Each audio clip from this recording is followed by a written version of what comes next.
I løbet af kort tid færdiggøres sidste del af motorvejen, hvorefter Sakskøbing med blot 5 kvarters kørsel på motorvej er forbundet med Ørestadsregionens 2 millioner indbyggere. Samtidig betyder det, at Sakskøbing ligger godt placeret i det nye europæiske motorvejsnet. Perspektiverne er store i relation til nye arbejdspladser, kultur, turisme og bosætning. En fast forbindelse over Femern Bælt vil yderligere placere Sakskøbing midt imellem Ørestadsregionen, Skandinavien og resten af Europa. Imellem den nuværende motorvej, Sakskøbing Å og Sakskøbing Sukkerfabrik, ligger et større område, som kan anvendes til at udvikle en ny kreativ bydel, hvor der kan placeres boliger, let erhverv og kultur. Intentionen er at skabe en ny og spændende bydel, hvor landskabet og grønne elementer kommer til at dominere områdets fremtidige udtryk. En smuk ny bydel med boliger og let erhverv, såsom kontorarbejdspladser, lager, let produktion og distancearbejdspladser, der gennem de senere år har været i stærk vækst i Danmark. Alt i alt et rigtig godt visitkort for det nye Lolland-Falster. Beliggende lige ud til motorvejen i Guldborgsund Kommune. Et helt unikt område.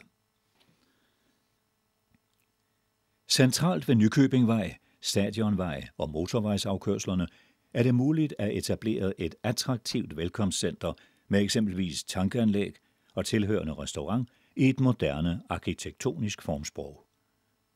Med enkle og elegante elementer er det muligt at opnå et iøjnefaldende fikspunkt, som trafikanter på motorvejen nemt kan finde og holde ind ved. Funktionerne i et velkomstcenter vil alene på grund af stedets placering trække mange mennesker til. Der kan etableres udstillingsfaciliteter, hvor der formidles interaktiv information om egnens seværdigheder, kulturtilbud, boligudbud og trafikforbindelser. Tidens teknologiske muligheder gør det nemt at fordybe sig i emner, som har betydning for specifikke målgrupper. Et velkomstcenter i Guldborgsund Kommune kan få en central rolle at spille for det store antal turister, som allerede nu passerer Sakskøbing på motorvejen. Med stedets meget fine placering på Lolland er det en unik mulighed for at få information ud og ikke mindst helt nye målgrupper i tale. I områdets mest bynære arealer er det muligt at etablere boliger i tæt lav bebyggelser. Hensigten er at skabe byggeri, der henvender sig til målgrupper, der prioriterer trafikforbindelserne, først og fremmest til Sjælland, men også til Nykøbing, Maribo, Nakskov og Tyskland.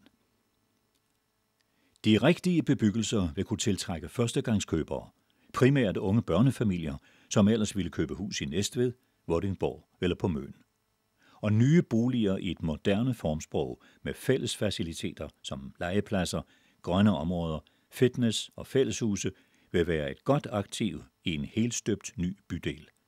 Naturstier fra bebyggelsen og ud i ådalen er også mulige. Bebyggelsens boliger kan med fordel henvende sig til de målgrupper, der helt eller delvis betjener sig af hjemmearbejdspladser. Det er et område, der har været i kolossal vækst i de senere år, men hvor indretningerne af boligerne ikke er fulgt med. Området ved motorvejen ligger centralt til at etablere serviceerhverv, som har det meste af Lolland-Falster som geografisk virkeområde. Det er fortrinsvis mindre virksomheder, hvor der i området også kan åbnes mulighed for at forene bolig og erhverv. Mange virksomheder ser en driftsmæssig fordel i en central placering. Det er også muligt at placere attraktive kontorfaciliteter, primært ud til Stadionvej.